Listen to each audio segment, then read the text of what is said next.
Hi, everybody. Oh, I can hear me. Can you hear me? Okay. I'm Marcus Fairs. I'm editor-in-chief of Design, the online architecture and design magazine.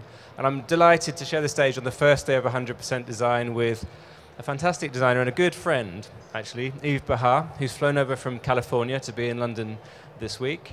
I'll introduce you to Yves in a minute, but what we're going to do, we're going to talk for about 45 minutes, something like that, and then there will be an opportunity for questions at the end. Yves going to show a loop of images of his work, and then we're going to talk about his work as a designer and his philosophy and his thoughts about where design is going in the 21st century, because Yves spends a lot of time thinking about and actually leading the vanguard of industrial design. So, hey, Yves, welcome. Thank you. Tell us a little bit about yourself. Where are you from? What do you do? How do you describe your work? So I'm Swiss from Lausanne, but I immigrated in the early 90s to Silicon Valley, San Francisco. And so I really kind of grew up as a designer in the Bay Area, in the spirit of technology and entrepreneurship. And in many ways, it's a whole set of tools that are acquired there, you know, digital tools, new business tools, and maybe an attitude which in a way has permeated, you know, my design work and has given me, you know, what I think is overall a different approach in the way that we run the studio, in the way that we interact with our clients. Yeah, And the Fuse Project, that's the name of your company. Yeah, Fuse Project is the name of the company. We do both physical products, but also we are building now digital products. And we tend to work a really long time with the people that we work with. We have a partnership model with them. Do you ever think what would have happened if you hadn't left Europe? Because, you know, Europe is known as for the great, cool modernism, design, Bauhaus, the whole heritage, and the furniture.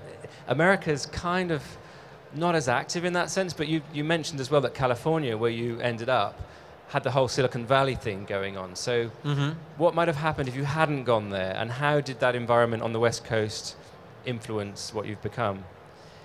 You know, it's hard to. I mean, it's hard to tell. It's hard to. I think what moving to California has done for me is that it has put me, first of all, as I was saying, in front of a whole new field that needed design. So, technology was not designed, you know, in the early '90s. Computers were not in your home. Devices were not in your pocket or on your wrist. And being a part of that, in many ways, is a whole new field of design that has emerged out of that. And I could anticipate that that was needed. And in a way, I mean, what I often say is that I'm actually an economic refugee from Switzerland working in California.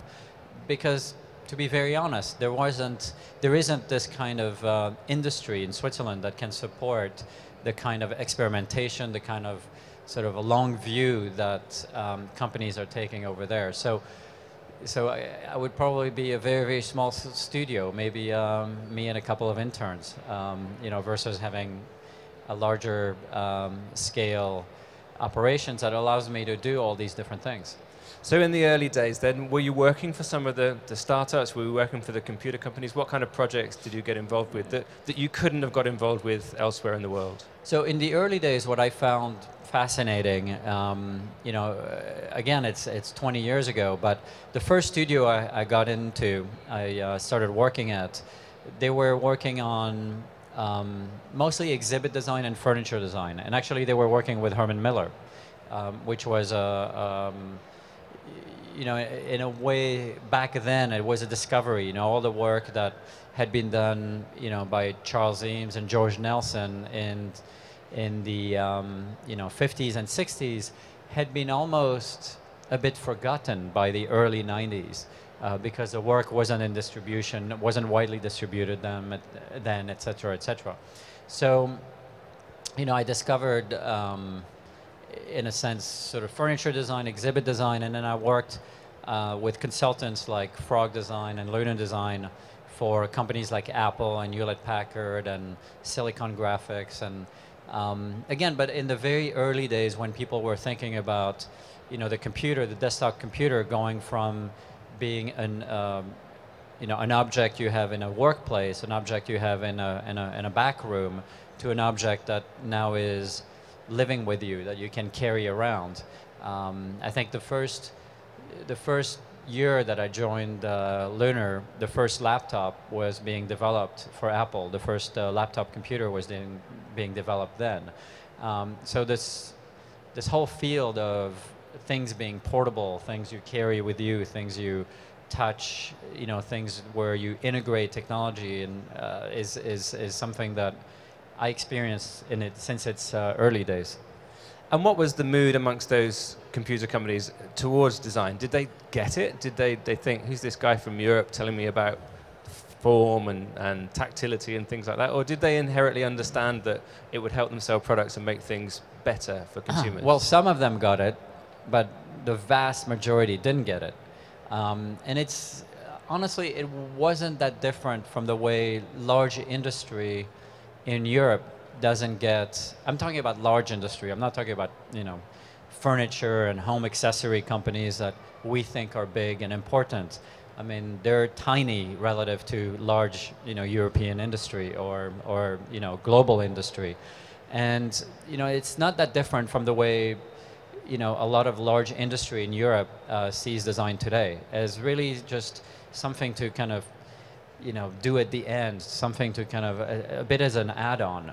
I mean, that is a reality that we still live, I think, in Europe. But in the US, it was the same thing. And essentially, the only company that got it back then was pretty much Steve Jobs and Apple. At the time, they were using many different design firms, and mostly Frog Design as Steve Jobs' partner in the early days of the Mac.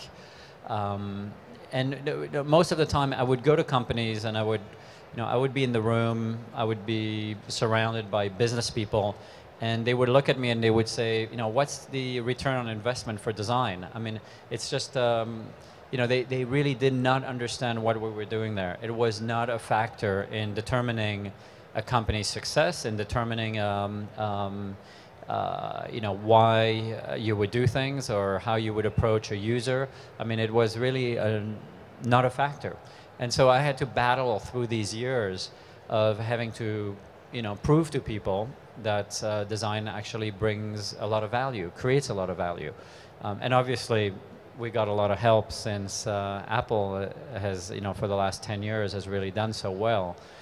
Now, design is a model. Design is at the forefront. Design is on the, board of companies. Design is part of, truly building businesses. So that conversation is getting easier then, is it, with companies? Well, definitely, absolutely. I mean, it's funny now because I have a lot of clients from Europe, and they're looking for, they're trying to sort of look at the way Apple works, and they're trying to put designers back in a leadership position, in a driving position rather than in a following position within those businesses.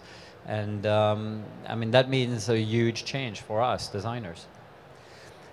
One of the big things about the Apple story of the last year or so is that it's become quite clear that rivals to Apple, instead of innovating in their own directions, have just, according to Apple, copied large chunks of their interaction design, large chunks of their forms. And how do you feel about that? I mean, it's hard to innovate, isn't it? It's hard to push the boundaries of design forward.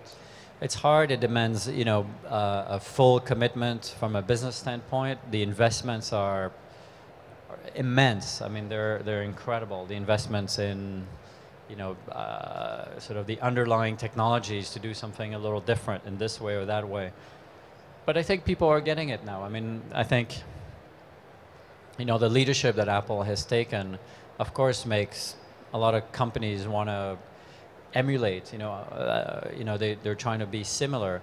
But what I'm often saying is it's kind of ridiculous because we only point at, when we think about good design in the field of technology, we look at Apple and then we think that's the only way. We think Apple is the only way to have good design and good technology married together. And what I often say is there's 5 or 6 different ways to do what Apple is doing. So when business people, when companies come to us and say, oh, we want to be like Apple, I always say, I always say no. You have to find your own direction. You have to find your own, your own vision of who you want to be. And part of your role as a designer is to help them find that vision. Absolutely, yeah. I mean, there are ways. I mean, for example, we built Jawbone as a brand. It was a startup that had never created a product. I've been working with them for 10 years. And, the notion that, design is just this one silver monolithic kind of look, again, the sort of the Apple way, we challenge that, with materials and textures that are varied, things that are much more sensory, and things you can feel, and this whole notion of bent metal, for example, is a process we invented at Jawbone. So there is, Jawbone is one example of the fact that technology can be integrated into our lives in a way that is expressed by design in a different way.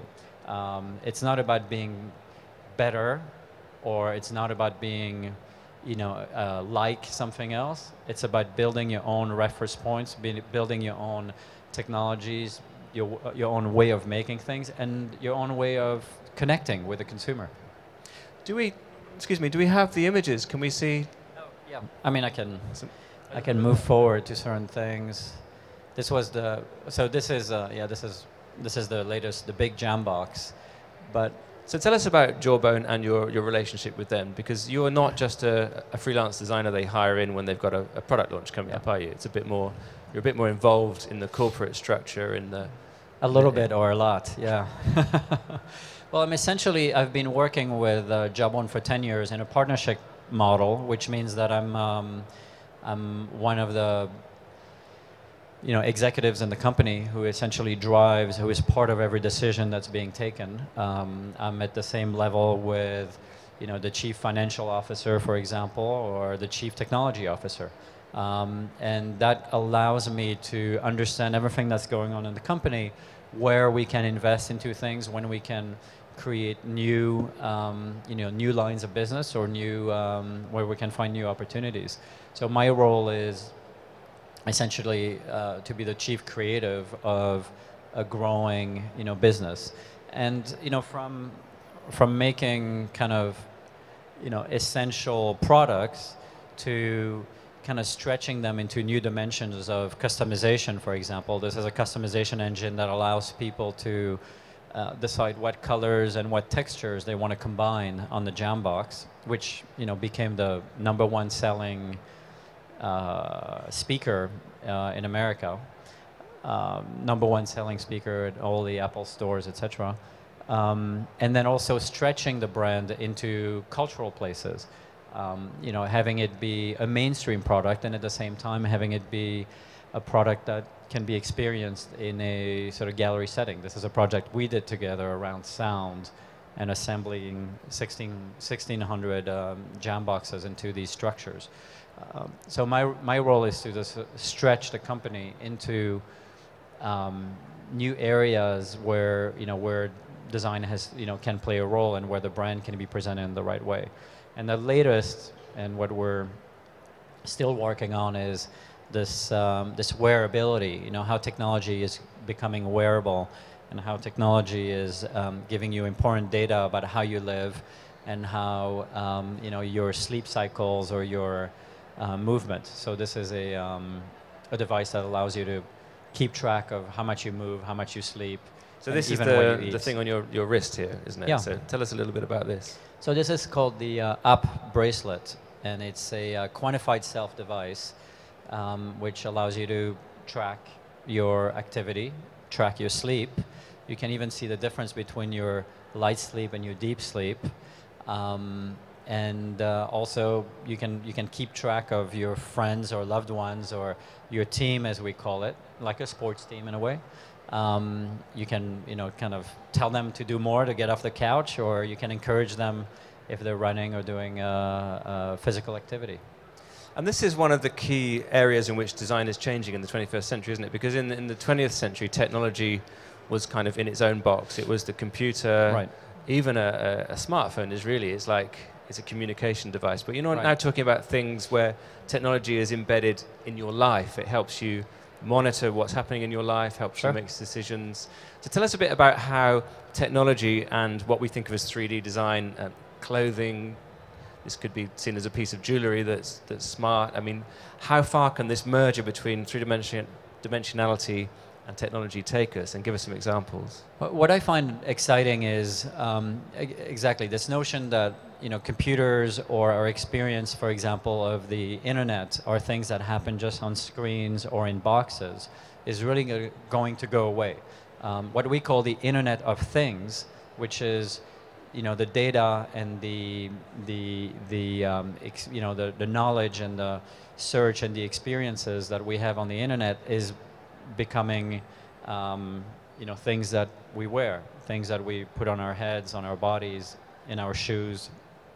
And so, for me, what's interesting is rather than having to ask technology to do something for you, pressing a button or looking for something on a phone, I think where technology is going is that it's becoming more and more embedded into our lives. So anticipating what we want, anticipating our needs, and in a way responding not so much to what we want the technology to do for us, but rather responding to what we need in a way that is going to be a lot more seamless. And are you working on any products in that area? Are you working with any companies that you can tell us about? Yes, I am working on companies I can't tell you about. But elaborate on this a bit more. So technology is becoming embedded more in products that surround us. It's sort of escaping from the computer and sort of leaking onto our clothes and our furniture and so on and so forth. How else is technology changing the world, and how else, as a designer like you, helping to embed the forefront of technology into companies? So one thing that I've been really excited about, and we've built a user interface, user experience group in the studio, is how digital products, the products that we kind of touch with our fingers right now on surfaces, such as a phone, for example, how these products are so similar to designing physical products.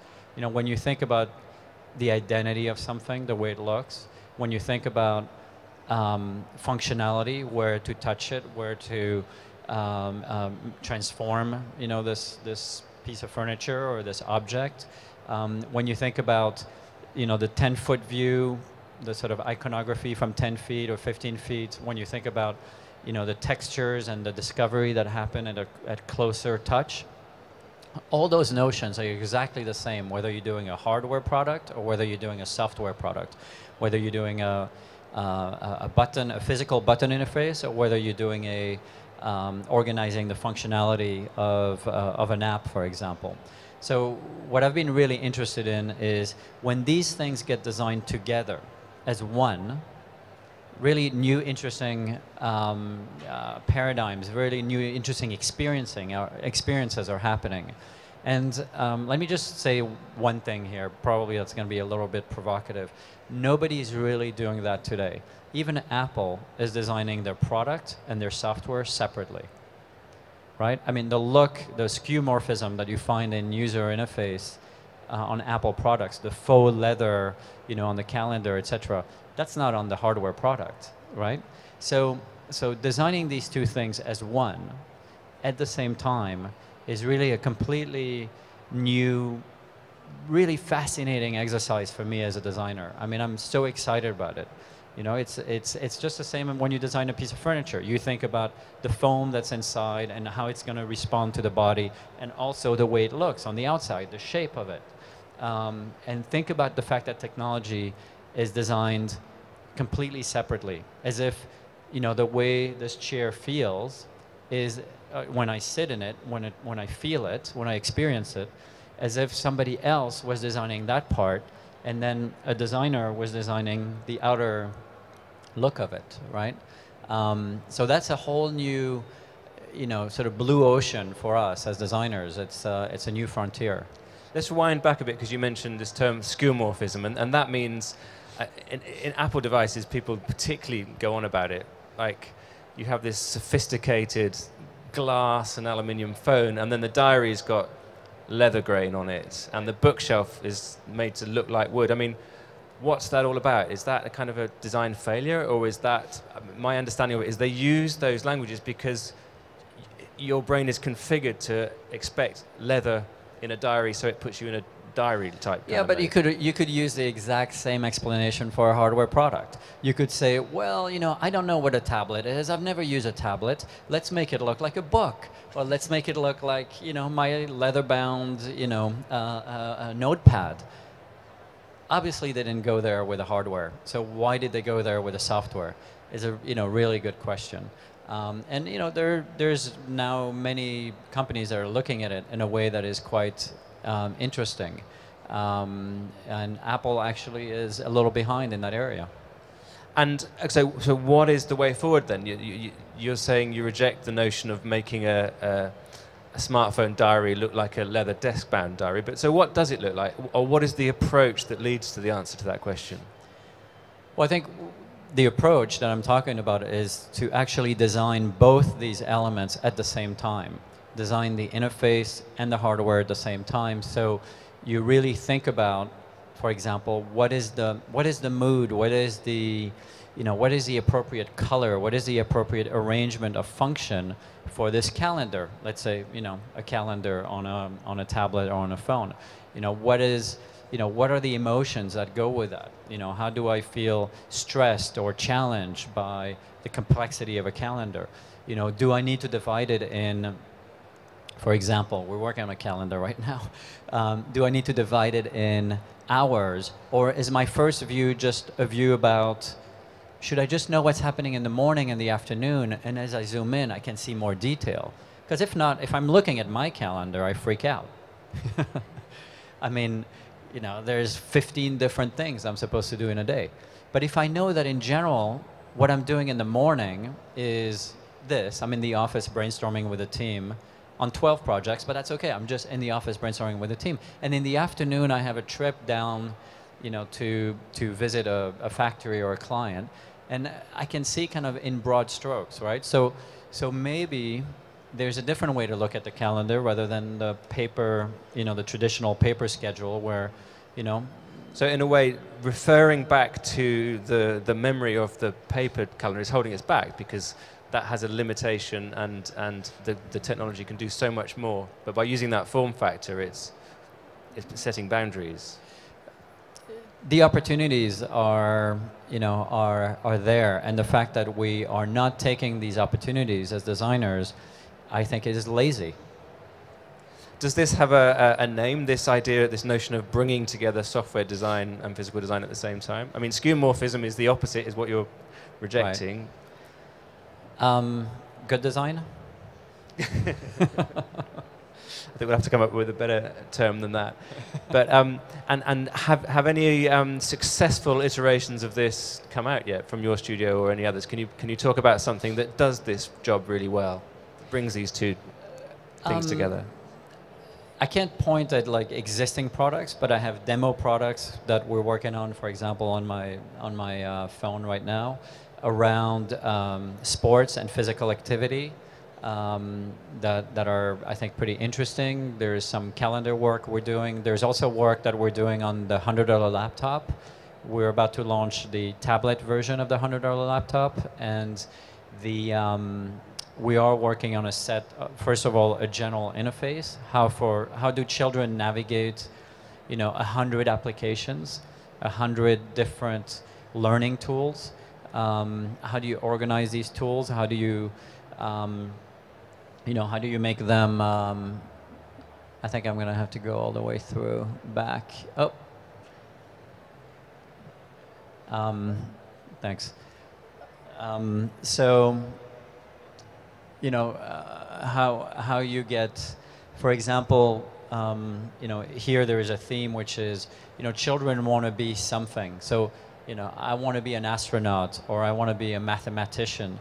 And you sort of have that as an entry point to then arranging, you know, the apps around math. So this is a screen from the latest version of the $100 laptop. These are 4 different screens. Yeah, things we're working on. So tell us about there's a lot of apps that we're working on as well. around education, around learning, geometry, around learning, you know, about nature, for example. Tell us about the $100 laptop. Tell us about that project, how it came about, and what it's doing. Sure. So the $100 laptop I've been working on for about 7 years. We launched in 2007 the first version. There's been 4 upgrades since then of this guy. We have 3 million laptops in the hands of children. This is actually in Peru, where there's 1 million laptops in the hands of school children. And in neighboring Uruguay, every child between the age of 6 years old and 18 years old actually has one, is using the laptop. We have, I think, developments in 30 or 40 countries, and some very exciting ones now in Africa as well. I think Africa was our first kind of target for the project, but South America was much more politically ready in a way, and from an infrastructure, much more ready when we launched. So there's now kind of bigger developments going on in Africa. And the next version is a tablet, which we've been working on for a while, and we'll have some good announcements in a couple of months on that. So that's something that's going to be launched quite soon. Yeah.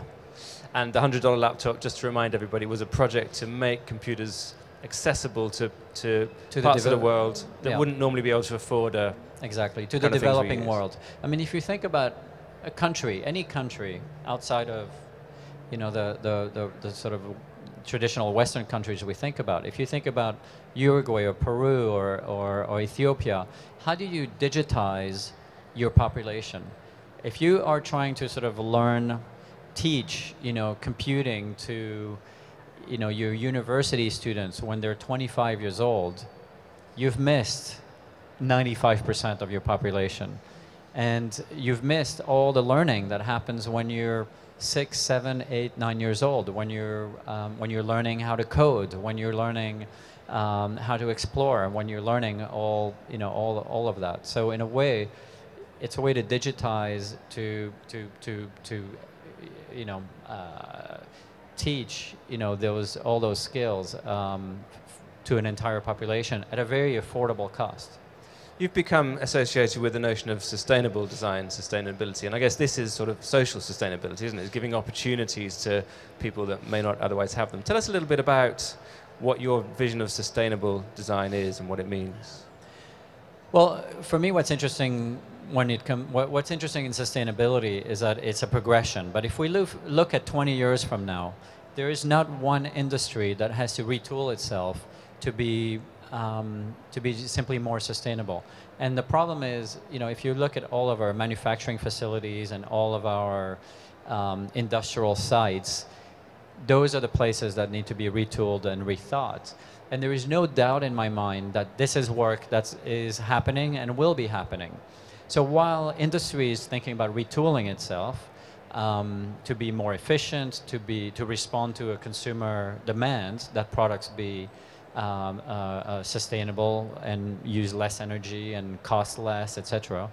While they're retooling themselves, there's a huge opportunity for us designers to participate in that. Because when you're rethinking about how to use materials, how to produce goods, really design is a big part of that.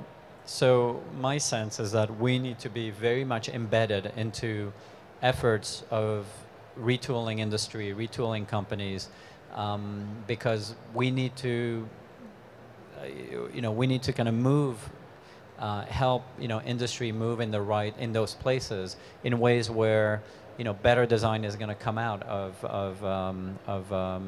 this shift. And what is the definition of sustainability then? Is it using less resources? Is it having less things in the world? Because there's a kind of a paradox of a designer talking about sustainability, because a designer's job is to bring new objects into being. Well, the most interesting places to be, I think, in life in general, is at the center of a paradox. And I think there's a few, design is in a few of those types of paradox. For example, design is regarded as a luxurious practice. It is often celebrated as the objects for the few, and a level of kind of refinement, and that makes things just simply extremely expensive. So design in a way is often disconnected from its intent, which is really to reach, I believe, a majority, to reach as many people as possible. So that's an interesting paradox, for design to be in that place. I personally believe that attainability is extremely important, and the more we can create high quality and sustainable products that are attainable for the largest number, the more we're advancing the idea that sustainability is actually the way forward for business and for people in general. And this is like the most important.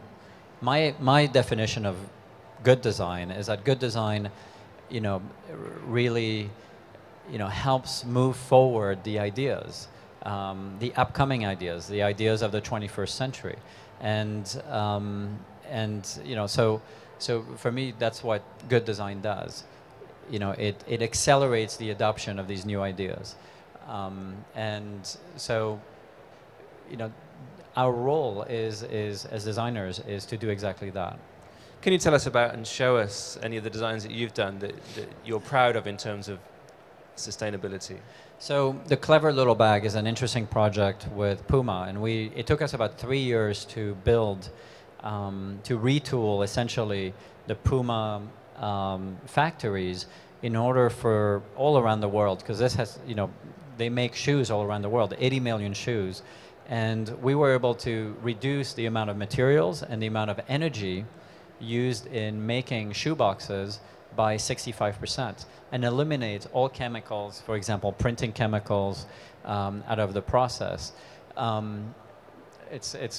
don't have another slide that explains how it works, but it's a very flimsy, very thin recycled cardboard piece that is essentially held in place by a recycled PET material on the outside.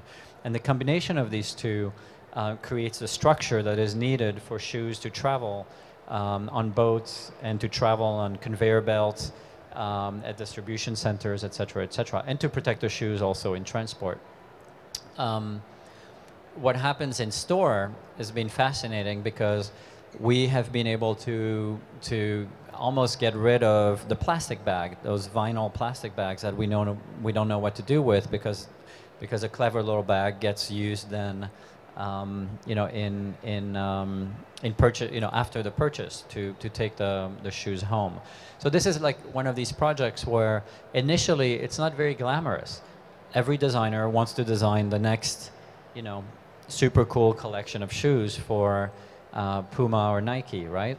But that's a temporary project. That's a project that's going to get a lot of press. That's a project that's going to get you at some fun openings, and that's a project that's going to last, what, 2 seasons, 3 seasons, maybe a year, right? And that will be gone. So this was, I actually got really excited, because I thought, if we're able to retool the whole company to make 80 million shoe boxes that are going to ship all these shoes, that's a first start for something that will have longevity, an outcome that will last a long time. So how does a project like that come about? Did Puma approach you and say, we want you to design a cool trainer, and we'll invite you to loads of cool parties?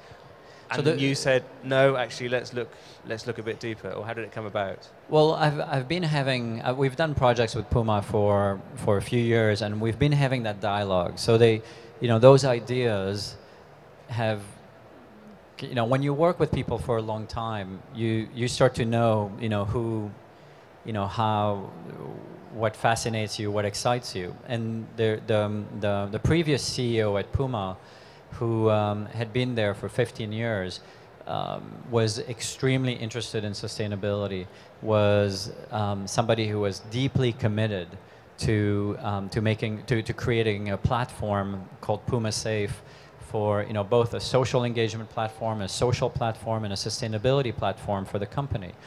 And this became, in a way, like the project by which all of that strategy was revealed. And so, they came to me with a question, which I think those are the best projects, meaning nobody knew whether this was possible before they came to us. And projects that start with a question are, the best projects for me, because most projects come with a brief and the answers are already contained in the brief. So if Puma had come to me and said, we want to reduce our, our energy and material output in our shoeboxes by 10 to 20% by 2020, but 10 years from when or 12 years from when we started this project, that's what we would have done. But instead they came to us with a question, and they simply said, we don't know that we can make this shoebox better. The shoebox they had previously worked miracles for them. It was this big red shoebox, and it had like a lot of bright colors, and you could see it from afar. It was the best branded shoebox out there. They took their most successful, probably piece of signage in a way, and they said, well, can we do something else with it? Question mark. And with the hope that maybe there was a possibility to do something different, but with no specific expectation. And I think that's why it turned out so good, because we actually really kind of threw the ball really far when it comes to design, and really had to work really hard for 3 years with German logistics engineers. Think about those 3 words. For them to change, an entire ecosystem of manufacturing for them. You seem to have quite sustainable relationships with the companies you work for. You talked about 10 years with Puma, Jawbone since the beginning. Yeah. Do you think that the design world is a bit short-termist in general? They'll sort of, as you said, get a designer in to cause a splash at the Milan Furniture Fair or the fashion show or whatever, and then there's a thing, and it gets in the magazines, and then the relationship disappears, and both parties go back to doing what they're used to doing. I mean, do you think that there's something wrong in that approach? Well, here's what I'm interested in. I'm interested in doing the best possible work, and that's all that is interesting to me. And if I think about how I work with clients over a long period of time, how things get better, how they understand me better, I'm able to sort of embed important notions for us in the business over a period of time. How I understand their markets and their goals so much better after 3, 4, 5 years. With Jawbone, I'm thinking Jawbone every day for the last 10 years. So I'm the most senior person on the Jawbone team that's been the longest there, outside of the founder. Or with Herman Miller, it's the same. I've been working with them for now 11 years, and I'm able to do, and we don't have to brief each other so much. I mean, I may come to Herman Miller or Jawbone with an idea, as much as they may come to me with an idea.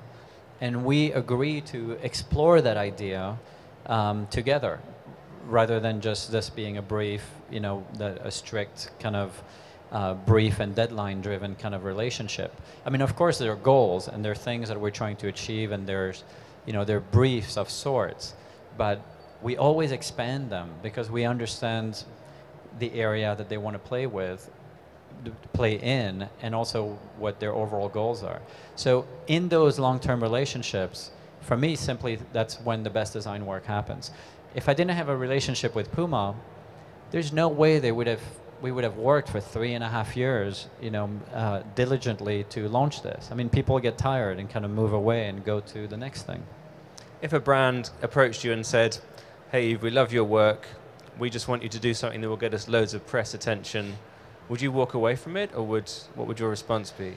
Well, I think the press attention if the press attention has an aim, has a goal, right? It's to tell a new story about who this company is, about what they believe, about the rest of their sustainability or social platform, then there's nothing wrong with press attention. If it's just, if you're collecting 10 designers just for their names to make a splash somewhere, and it is not part at all of a long-term change within the company or really a new story you're trying to tell. I think that's a little bit of waste of the press attention. But you know, there's nothing wrong with us designers admitting that we are an important component, and sometimes the most important component, in a story being told in the right way. Because you know, let's you know, companies are finally starting to realize that actually the designer's work is what people are experiencing firsthand.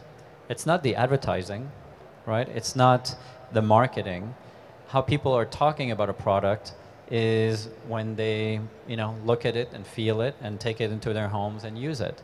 I mean, we are in a completely new place compared to the, you know, advertising-driven world, you know, we lived in the 80s and the 90s. We're in a world where people are doing their own reviews, where people are, communicate directly with companies, when people market actually products simply by endorsing them and liking them and giving them a good name, you know, on in a digital sense, you know, in the social sphere that we experience. When we were talking last week on the phone about today, you sent me a little statement that you'd written, and it started off, design is generous, advertising is not generous, marketing is not generous. What do you mean by that? Well, I mean that what gets me and all my designer friends up in the morning is really about creating something that will have a certain meaning in somebody's life. And you know, what gets us up in the morning is, you know, to create a new experience, to create something that is, you know, that is significant. And it isn't to sell something that's already there. It's really to create, and when you create, you're giving. And to me, the most important part of the profession of design is that it is a giving profession. You're trying to give something, make something that that many more people will experience, not just you. Thanks so much, Yves. Thanks so much for coming. Sorry we don't have any more time for questions. Big round of applause for Yves. It's been a fascinating talk. Thank you.